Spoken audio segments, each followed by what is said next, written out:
you ring for me, ma'am? I certainly did. Why didn't you not respond to my ring? I'm responding, ain't I? What are we having this evening?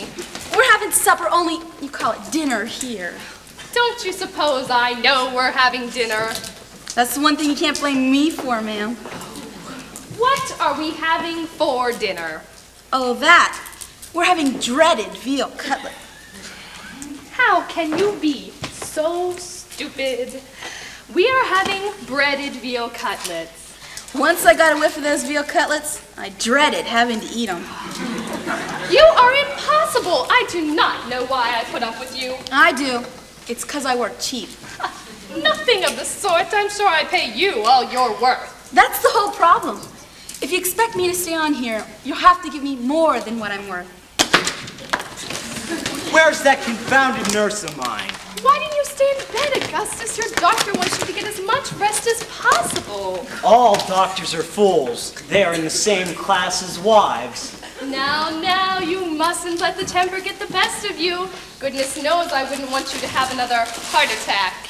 It's my heart, isn't it? If I want to have another attack, I'll have one. Now, Augustus. Where's that stupid son of yours, Ursula? Excuse me, Mr. Greystone, but I seen Mr. Manley and Miss Constant leave together a little while ago. My, but Mr. Manley sure has got a case on that nurse. The young fool. I'll soon put a stop to that. Oh, calm down, Augustus. I want you to get better as soon as possible so that we can go out and resume our social life. I'm so tired of staying at home and not having any fun. You seem to forget that you're married to me, Ursula. You're not supposed to have any fun. That will do, Fowler. You may go. Have you thought what it will mean if your son Manley insists on making a fool of himself over that nurse? I won't have it, I'll tell you. Nothing will come of that romance, I assure you. She's just after him because she knows he is well loaded. How can you say such a thing? My Manley never indulges in alcoholic beverages of any sort. I mean that the young jackanapes is loaded with money left to him by his father. Manley's father. Shame that his stay here on Earth was so short. Oh, what did your husband die of, Ursula? He died of a heart attack. What? Well, his doctor never really knew what brought on the attack. It came from being married to you, no doubt. There's only one way to cure Manley of his infatuation with Constant Hope, the nurse. She must be sent away at once. Oh, nothing of the sort. That would be the worst thing to do under the circumstances. I will not allow it. You mean you want your son to marry a penniless nobody? A girl who has to work for a living? Of course not. But by sending Miss Hope away, Manley would only become more determined to pursue her and marry her. Then what do you propose to do? She must stay on here as long as possible so that I can watch her every move. I'll be able to manufacture enough evidence to make the scales fall from Manley's eyes. When I'm through with Constant Hope, Manley will be so disgusted with that girl that he'll never want to see her again. I see what you mean. You think you'll be able to manufacture enough evidence against the girl so we can get rid of her presence here? During my rise to prominence in the social world, I have learned how to triumph over my enemies. If anyone dares to get in my way, I know how to rub them out as I would a fly. I don't like the way that sounds. For all I know, you may be planning on rubbing me out. Oh, you have nothing to fear on that score, my pet. I wouldn't want to have to go through the trouble of burying you and trying to find another husband at this time of year when the social season's almost at an end.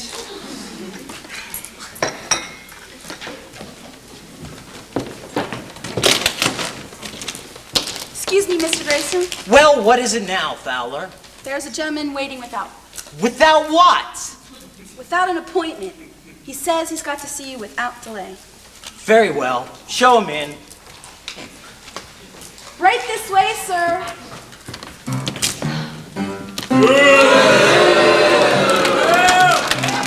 Bertram Oleander, what is the meaning of this? My spies informed me that you were enjoying bad health, and since I have reasons of my own for being interested in you, I decided to pay a visit and see just how serious your illness is. I've always known you've had more nerve than the devil himself, but I didn't think you'd dare to come here. I am here because it is time for a showdown between us, Greystone. I would have a word with you. In private. I have nothing to say to you. I advise you to leave here while you are still in one piece. You can't expect me to take your threats seriously, old man. But enough of this drivel. My time is valuable. People are always making demands on me and asking my advice. Verily, such popularity must be deserved. Why are you mooning around here, Valor? Get back to the kitchen, do you hear? Yes, sir, Mr. Grayson, sir. That's better. Much better. I hope you don't mind if I sit down and have a peanut, Greystone.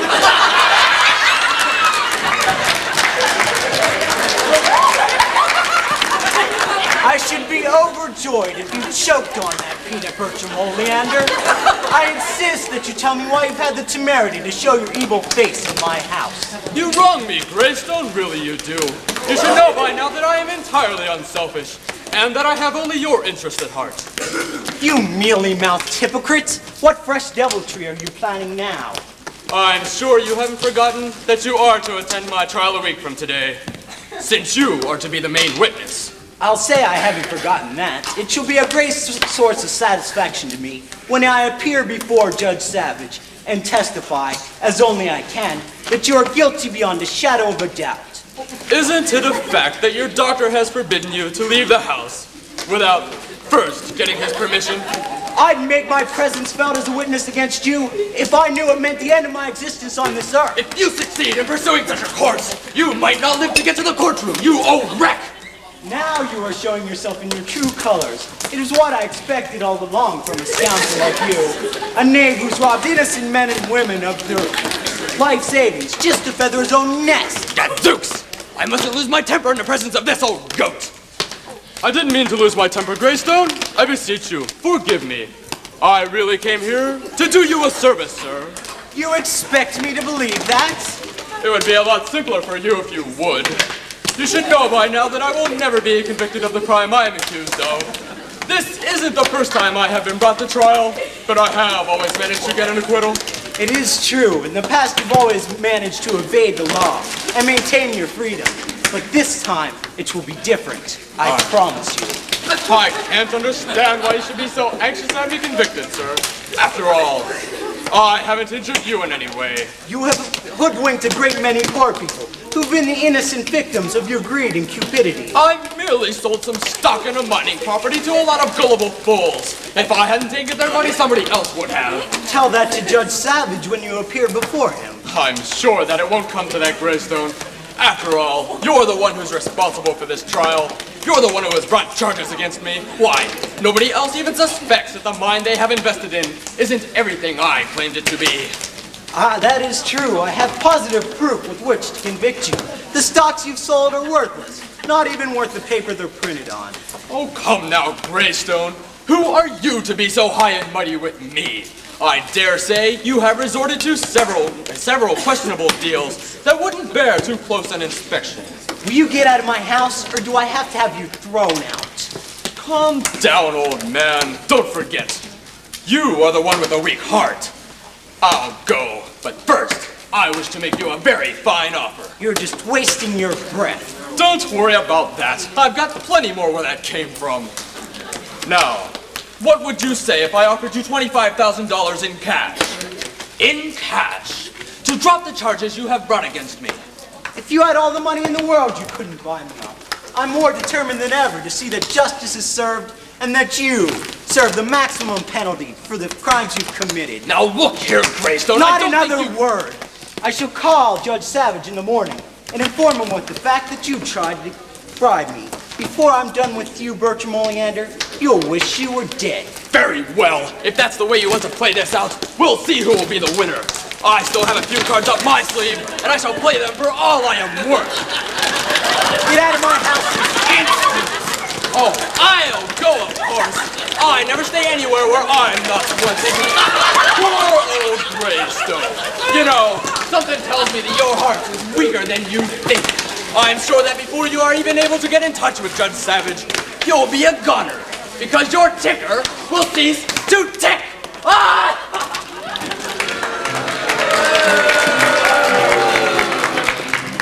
That fiend. I wonder what he made meant about that last crap.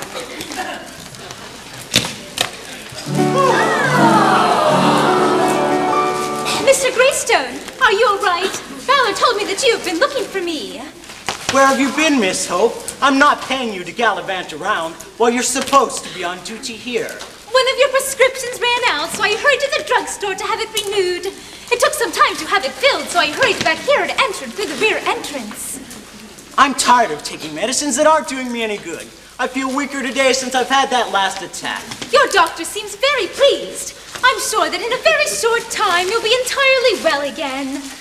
I'm going to my study and rest, and I don't wish to be disturbed. How good it is to have found such a haven.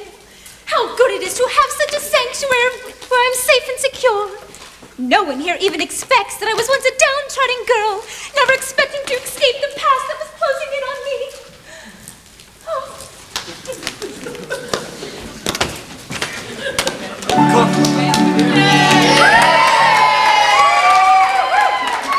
Constance, so you're back at last. It seems as though you've been away forever. Don't be silly. I was only gone for 15 minutes or so. Earlier today, you said that I reminded you of someone. Have you thought of who it was? It is Lord Lochinvar. Lochinvar? Yes, don't you remember him? He rode a horse. Oh, I always thought that was Lady Godiva. You must excuse me. I must give your stepfather his medicine. That can wait. It seems to me you spend far too much time with that Mr. Greystone. You must remember that I am paid to look after Mr. Greystone and take care of his wants. Please sit down. I have something important to say to you. I know that he is going to propose to me. Oh, dear Lord, give me sufficient strength to say him nay. Help me to unburden my soul and reveal my sordid past to him. Can't you postpone what you have to say to some further time? Not a chance. Please sit down. Very well, but please be as brief as possible. In all my life, it has never been my good fortune to gaze upon the loveliness that you possess so abundantly. I'm afraid I should be accustomed to your compliments by now, but I'm afraid I'm not. Please tell me what is on your mind. First of all, I'd like to mention that my factory is a great success. I've made an independent fortune of my own through the sale of my soap. Soap? You sounded as though you didn't like soap. That isn't so. As a matter of fact, I was raised on soap. I mentioned my wealth because I misplaced everything I have to do. Constance, I cannot keep you out of my thoughts. Will you make me the happiest man in the world and promise you will marry me? What girl would be thrilled at the thought of marrying you, Manley? But it could never be for me. I could never marry any man. Constance, you realize what you're saying. Alas, alack, I realize it only too well. Though you have done me the honor of asking me to be your wife, it is only fitting and proper that I reveal my shocking past to you. I am not interested in your past, my dear one. You and I will be married, and we should devote all of our time to living in the present and dreaming about our future. It isn't as simple as that. You must listen to what I have to say. 8 years ago, I was in a dreadful accident. The train I was riding in collided with another train, and I was thrown from my train and found in an unconscious condition in the bottom of a ravine. My poor Constance, how you must have suffered. After many months, I wasn't expected to live, but gradually nature asserted itself, and I began to make progress. But I fail to see why any of this should keep you from marrying me. I am coming to that. After several operations, I began to feel like my old self physically. Yes, go on. But my mind was a total blank. Try as I would, I couldn't remember anything about the past I led before the fatal accident. You mean? I couldn't remember who I was. And even today, I don't know my name or where I came from. But your name is Constant Hope, isn't it? One of the surgeons at the hospital gave me that name because I didn't know who I was before the fatal accident. I decided to stay on at the hospital and go into training. I graduated with high honors and have been nursing ever since. I still don't see why any of this should keep us apart, Constance. When you have had time to think it over, you will realize that I must remain as I am until I found out who I was before the fatal accident. What if someone could prove that I was married to him before I lost my memory? I won't allow a little thing like that to stand in the way of our marriage. A little thing? You don't know what you are saying. In spite of everything, I shall never be content until I've made you mine. Constant, we'll battle this thing out together, you and I. And I should devote all of my time and efforts to discovering your true identity. I forbid you to do anything of the sort. But why? Don't you want to know who you really are? I am afraid there might be some dreadful scandal in my past that would ever prevent us from getting married. Oh. Nonsense. You couldn't be anything but noble and good. I shall think all this over, and then we will discuss our future together. Don't worry, Constance. Just leave everything to me.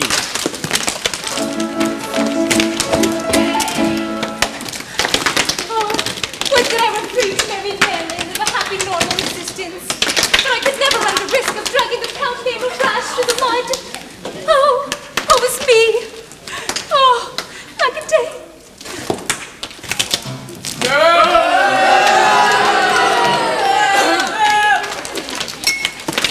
Who are you? And what are you doing here? Don't you recognize me, my dear?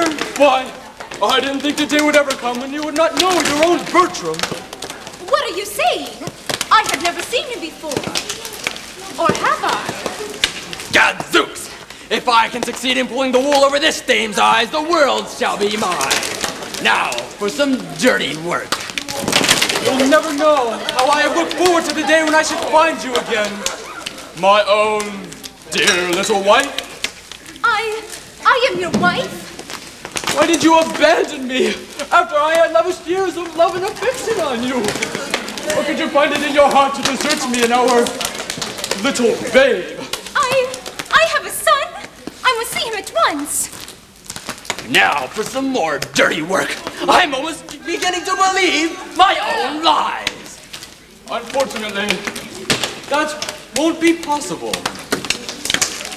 The poor fellow passed on a year ago after suffering from a severe attack of pneumonia.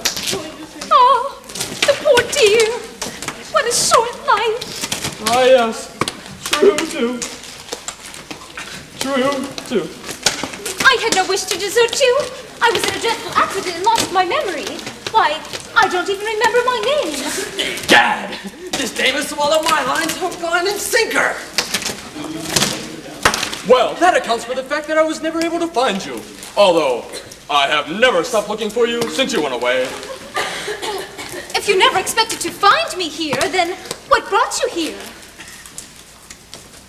Augustus Greystone, yes. He is one of my closest friends. And hearing that the old gentleman was ill, I decided to come and inquire about his health and see if I could be of any service to him.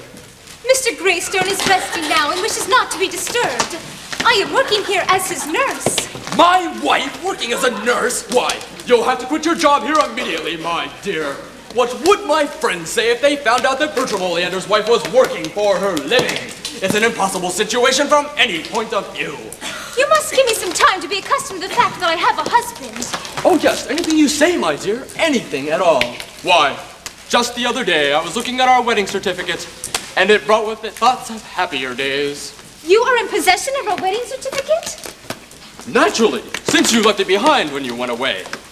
Tonight, I shall forge a wedding certificate, and then this beauty shall be mine until I decide to toss her aside. Sir, please be good enough to tell me my name. You are Mrs. Bertram Oleander, of course. I've spent a fortune trying to locate you, although I never guessed I would find you in such a place as this. Sir, please be good enough to tell me my father's name. I never knew your father. He died before we were married. What? I mean,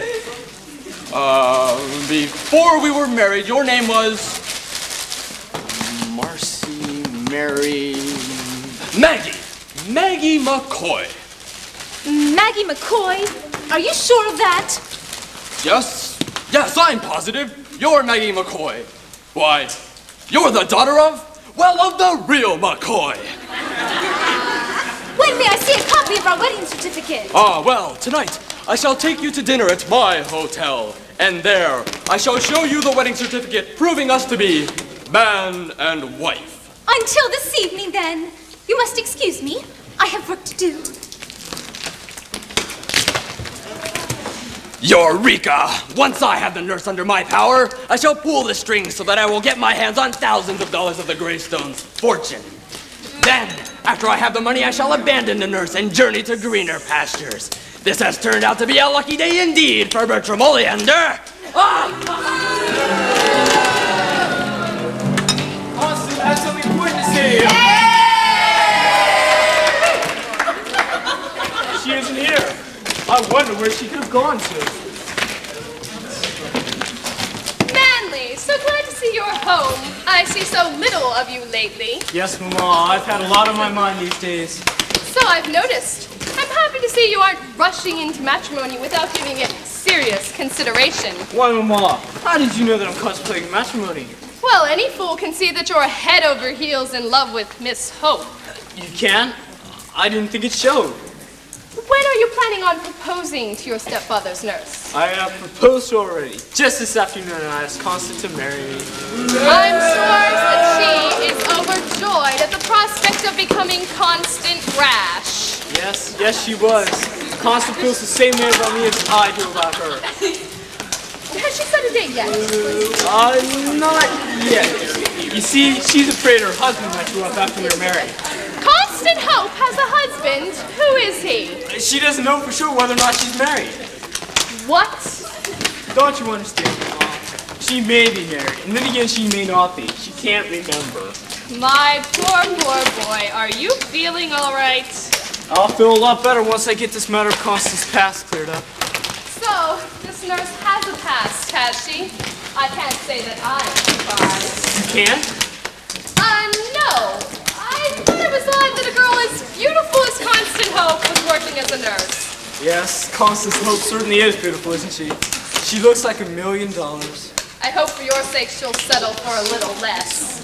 If Constance would agree to marry me, I'd gladly settle every dollar I have on her. What good is money? It can't buy anything but happiness. I think it's time that I had a serious talk with this nurse. What good would that do? The main thing is to prove that Constance doesn't have a husband. And if she does, I have to find some way to get rid of him. I hope you won't mention any of this to your stepfather. He's ill and we don't need to worry him over this trivial matter. I'll be upstairs if you need me.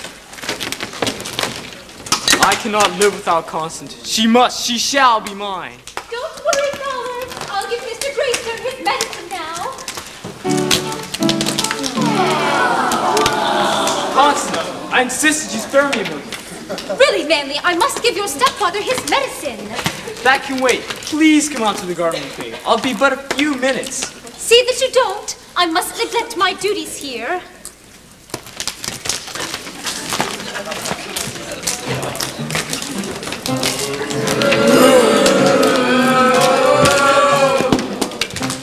Once again, fate has played into my hands. A few drops of this poison that I got in South America poured into Greystone's medicine, and that old codger will never know what hit him. Now, for some more dirty work.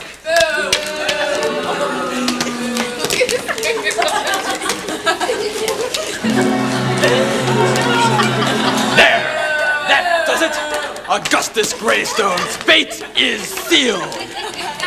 Now all I have to do is sit tight and gobble up the Greystone millions. You're not doing so badly, Bertram, old boy! Not badly at all!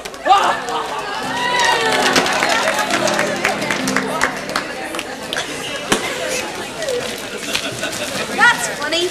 I thought sure I heard someone talking in here. Guess I'm imagining things for sure.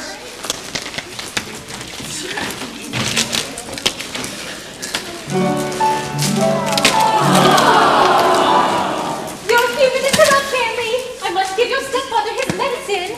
What's the matter? Would Mr. Greystone take his medicine? I'm going to take it to him now. Manley detained me out in the garden. So it's Manley now, is it? You'd better not let the mistress hear you calling her son by his first name. Thank you for reminding me, Fowler. I shall try to be more discreet when Mrs. Greystone is around. Who is it? I thought I left word. No, I was not to be disturbed. It's only me, Mr. Greystone. Time to take your medicine.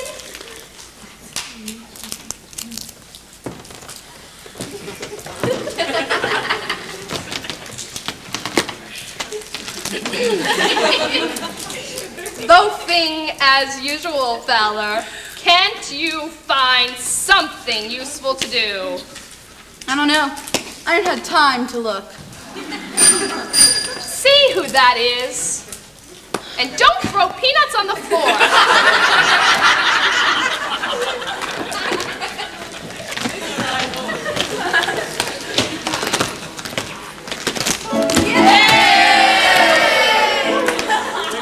Ma, I want you to do me a favor. I'd be glad to if I can, Manley. What can I do for you? I want to take Constance out with me this evening. You can arrange for her to have some off, can't you? That is entirely up to Augustus. Miss Hope is his nurse, not mine. But if you tell your husband Constance must have the evening off, I'm sure everything will be all right. None of your husbands have ever dared to cross you before. That's true. But Augustus is different. I know. He's only had one heart attack, Manley. I know, but Not the you quota. But How is my husband, Miss Hope? Not very well, I'm afraid. It was all I could do to get him to take his medicine. Well, the doctor will be by soon. I'll see that he checks on Augustus. Mr. Greystone seems to have something on his mind. He told me to send Mr. Rash to him at once. Well, Manley, you'd better go see what Augustus wants. I can't imagine what he wants to see me about. Right this way, sir.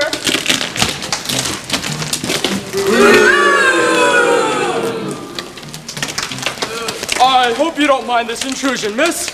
I am Bertram Oleander, and I am here to inquire about Mr. Greystone's health. Pleased to meet you, Mr. Oleander. I am Mrs. Augustus Greystone. You're Augustus's wife? Why, I would have taken you to be a younger sister of Augustus's. That's very sweet of you to say.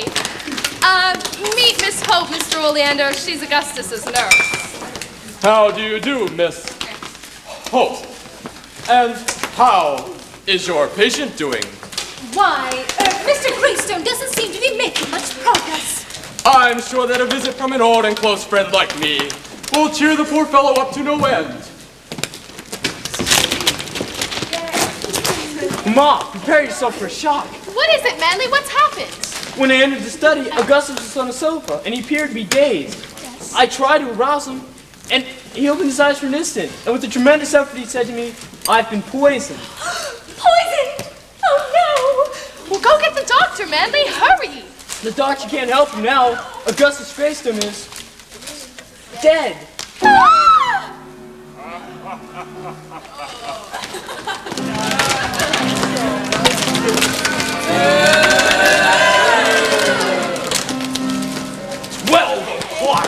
Tonight, I shall reap the rewards of all of my dirty work.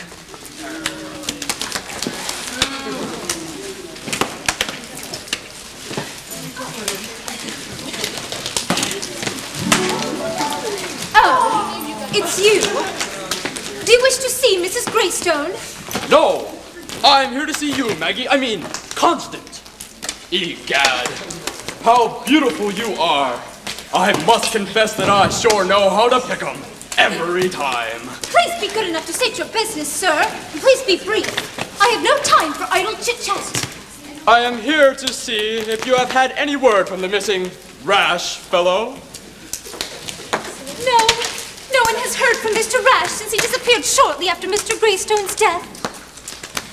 I hear that the police are conducting an exhaustive search for young Rash, but their efforts in that direction have been a dismal failure up to now. Yes, it is true. It is almost like the earth had opened and swallowed poor Manley up. No doubt the young scoundrel has run off to Canada by now. Canada? Well, why should Manley go to Canada? The reason is obvious, of course. Don't be stupid. I happen to know that the police suspect Manley of poisoning his stepfather and then running away before they could take him in. That is a lie. Anyone who knows Manley is well aware of the fact that he could never harm anybody. Why should you rush to defend Manley Rash, Constance? You're not in love with him, are you? Why, Are you? I hope you remember that you are my wife and that you owe all of your allegiance to me. Don't call me your wife. Those words on your lips are a mockery, sir. Those are harsh words coming from you, Constant. You should know by now that I have done my best to instill my confidence in you. You must believe and trust that whatever I decide for you is only the best. I only ask one favor of you. Get out of my life and leave me alone. In that way, you would be free to join that murdering Manley Rash, eh? Manley is no murderer.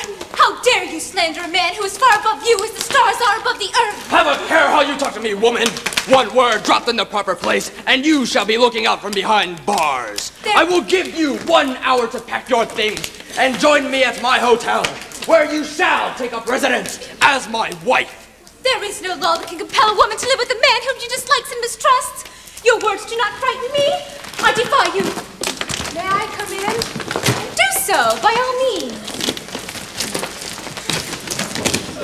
I take it that you have business here. Yes, indeed. Are you Manley Rash? No, indeed. I am Bertram Oleander. I don't see how you can ever remember such a flowery name. If I had a name like that, I'd change it. Would you mind telling us why you're here? My name is Millie Smith. I'm one of Manley Rash's customers. I'm here on a shopping trip and I've ordered a large amount of soap from Mr. Rash's factory. Please, don't waste my time. Try to be specific. I just told you I want to buy a large order of soap from my drugstore back home. We're not to Mr. Rash's factory, but it's locked up. And the janitor there told me that nobody knows where Mr. Rash is. He gave me this address and told me I might get some information about Mr. Rash here. Unfortunately, Miss Smith, we cannot help you. No one knows where Mr. Rash is or when he will return. Disappeared, has he? I say that it's mighty rash of Rash to neglect his business this way. You must excuse me. I have work to do.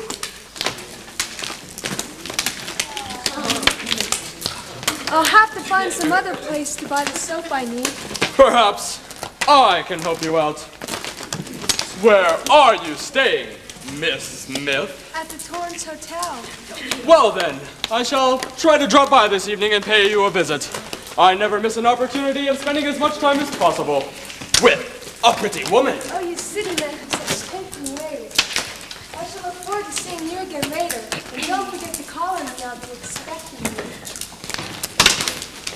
Who was that woman, Bertram? Are you speaking of that woman? Yes, the one that just left. Why, that woman... That woman was another one of your son's conquests. Yes, he must be deeply involved with her because she came here looking for him. I don't understand. I never knew that Manley was interested in anyone but Constant Hope. Tell me, Ursula, have you thought over what we talked about yesterday? You will need somebody to handle your business affairs, and I am the ideal person for the job. Yes. If you'll stop by in the morning, my attorney will drop off a paper signed by me, giving you the authority to handle all of my investments. Egad, this dame has walked right into the trap I have set for her. I shall do my best to be worthy of the great trust you have bestowed upon me. I'm sure you will. You're a real friend. Only a friend? Why, my heart cries out to be much more than that to you, lovely lady. I don't know what you mean, Bertram. You are still a young woman, and a very beautiful one. Marry me, and we shall travel the world together, and I will devote my life to making you happy. Oh, how I would love to become your bride. But I can't give you an answer until I've talked the matter over with my son. Forget about him. For your sake, I hope he is never apprehended and brought back to face the trial for the murder of his stepfather. What are you saying? My son is not a murderer. Under ordinary circumstances, no. He was driven to his foul crime by that unscrupulous nurse. Yes, he poisoned his stepfather in order to gain her consent to marry him. No, not that, not that. Constant Hope is out to get herself a rich husband, come what may. Why, that wicked nurse even tried to get me to propose to her, but I turned her down cold. I informed her that my heart belongs only to you, my dear one. Then Manley has lost me forever. Oh, this is more than I can handle. Constant! You heard! Every word. I've mistrusted you from the first that I saw you, and now all of my suspicions are verified. You are an unscrupulous cur who will stop at nothing to gain your foul ends. Egad, the plot thickens. You wrong me, Constant. Really you do. I only proposed to Ursula Greystone because of you. Do you expect me to believe that? It is true. Once I am married to Ursula and have control of her fortune, you and I shall flee together and travel the world as man and wife. I cannot find adequate words with which to describe my loathing of you. Egad, your beauty maddens me. I am going to plant a kiss on your ruby lips. Unhand me, you villain, or I shall scream for help! Help!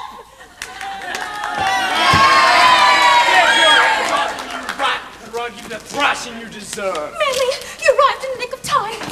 You didn't expect to see me, did you? Your days of double-dealing are over forever, Oleander. I thought I heard Manley's voice. Oh, Manley, it's you! Yes, Mama, it's me. I'm home again in spite of this snake's efforts to keep me away. Curses! Foiled again.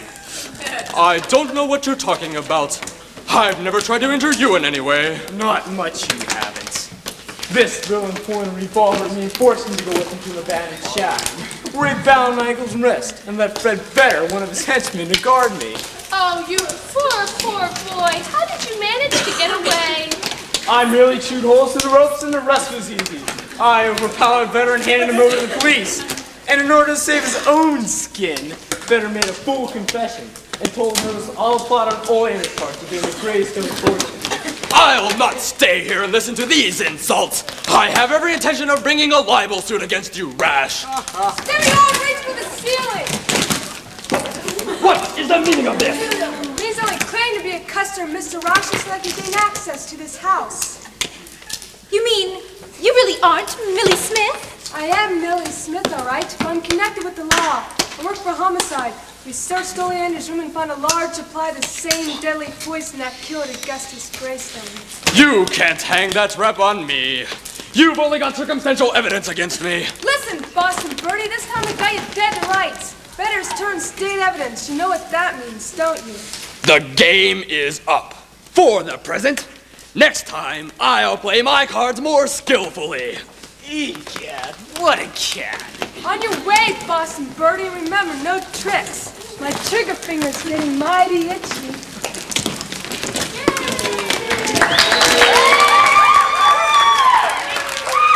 I knew that Bertram Oleander was a criminal first time I laid eyes on him. Manley, I'm so glad you arrived when you did. You saved me from a fate worse than death. Shucks, I didn't do anything. But one thing is for sure, that black-hearted Oleander will never bother anybody ever again.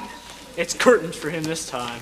I'm sure you children will want to get married as soon as possible. I'll make all the necessary arrangements. You will marry me, won't you, Constance? The answer is yes. How could anyone resist anyone as manly as you, Manley?